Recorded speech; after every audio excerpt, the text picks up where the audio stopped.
నిషిత్ ప్రమాదానికి గురైన వాహనానికి సంబంధించి మరింత సమాచారం మా ప్రతినిధి మురళి అందిస్తారు.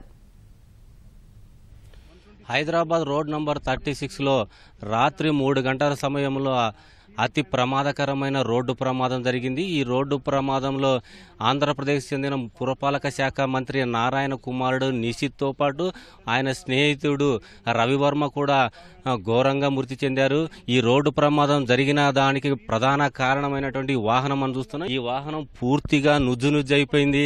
మెట్రో పిల్లర్ కు రోడ్ నంబర్ 36లో ఉన్నటువంటి మెట్రో పిల్లర్ కు అతి వేగంగా ఢీకొట్టడం వల్లే వీరిద్దరు కూడా అక్కడికక్కడే మృతి చెందినట్లు వైద్యులు కూడా ధృవీకరిస్తున్నారు. ప్రమాదం జరిగిన 10 నిమిషాల వ్యవధిలోనే వీరిద్దరు కూడా చనిపోయి ఉంటారని ఫోరెన్సిక్ వైద్యులు కూడా తమ అభిప్రాయం వ్యక్తం చేస్తున్నారు. ప్రస్తుతం మనం ఈ కారు చూడొచ్చు.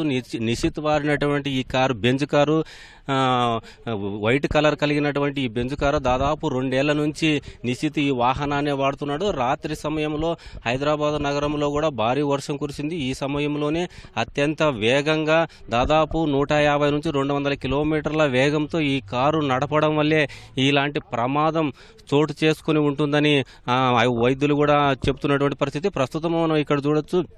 ఇక్కడ ఈ వాహనం అతివేగంగా మెట్రో పిల్లర్ను ఢీకొట్టడం వల్ల 2 వైపులా ఉన్నటువంటి ఎయిర్ బెలూన్స్ కూడా ఓపెన్ అయ్యాయి. అయినప్పటికీ ఈ ఎయిర్ బెలూన్స్ ఓపెన్ అయినప్పటికీ ముందు భాగంలో ఉన్నటువంటి ఇద్దరు కూడా అక్కడికక్కడే మృతి చెందడం చూస్తే అతి వేగంగా చాలా ప్రమాదకరంగా ఈ ప్రమాదం జరిగిందని చెప్పవచ్చు. ప్రస్తుతం మనం చూస్తే ఎయిర్ బెలూన్స్ కూడా 2 కూడా ఓపెన్ అయినాయి. డ్రైవర్ సీట్లో పాటు డ్రైవర్ పక్క సీట్లో ఉన్నటువంటి 2 బెలూన్లు ఓపెన్ అయినప్పటికీ ఇద్దరు అక్కడికక్కడే మృతి చెందారు. ఈ ముందు భాగం పూర్తిగా నుజ్జు అయిపోయింది. ఏమాత్రం కూడా గుర్తుపట్టలేని విధంగా చాలా ఘోరమైనటువంటి ప్రమాదం అని చెప్పవచ్చు.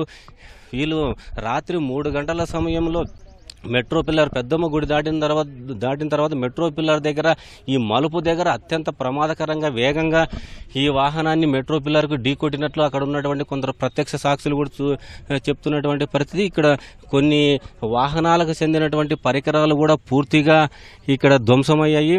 మొత్తం ముందు భాగంతో పాటు వెనక భాగం అద్దాలు లోపల ఉన్నటువంటి ఇంజన్లు కూడా ఒక్కసారిగా కుదుపుకు లోనే పెద్ద ఎత్తున ఈ ప్రమాదం జరగడం వల్ల వాహనం మాత్రం పూర్తిగా దెబ్బతినిపోయింది.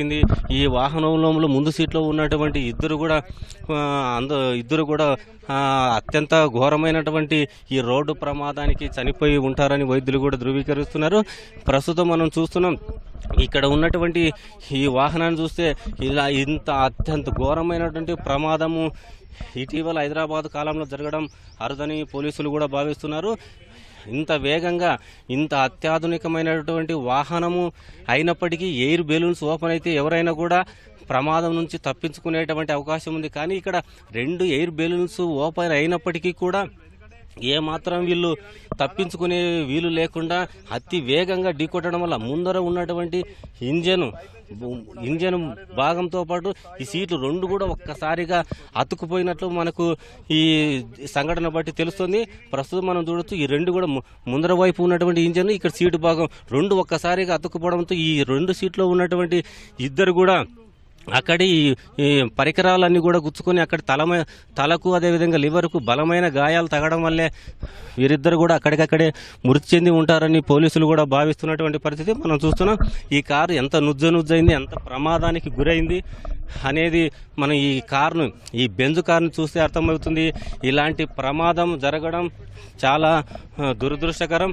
ఇంతటి అతివేగం కారణంగానే అత్యంత ప్రమాదకరమైనటువంటి వేగానికి దాదాపు 200 కిలోమీటర్ల వేగంతో ప్రయాణించడం వల్లే ఇలాంటి ప్రమాదం జరిగి ఉంటుందని కూడా స్థానికులతో పాటు ఇక్కడ ఉన్నటువంటి పోలీసు అధికారులు కూడా వ్యక్తం చేస్తున్నారు. ప్రస్తుతం మనం ఇక చూస్తే ఇది రహమత్ నగర్లోని అవుట్ పోస్ట్ ప్రాంతంలో ఈ కారును పోలీసులు పెట్టారు.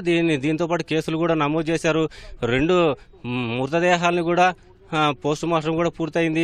ఇక్కడ ఉన్నటువంటి అపోలోలో పోస్ట్ మార్టం పూర్తయిన తర్వాత నిషిత్ యొక్క మృతదేహాన్ని నెల్లూరు కూడా తరలించారు. అయితే రేపు ఆయన అంత్యక్రియలు జరిగేటువంటి అవకాశం ఉందని కుటుంబ సభ్యులు కూడా తెలియజేస్తున్నారు. ప్రస్తుతం అయితే ఈ వాహనం పూర్తిగా దెబ్బతినిపోయింది.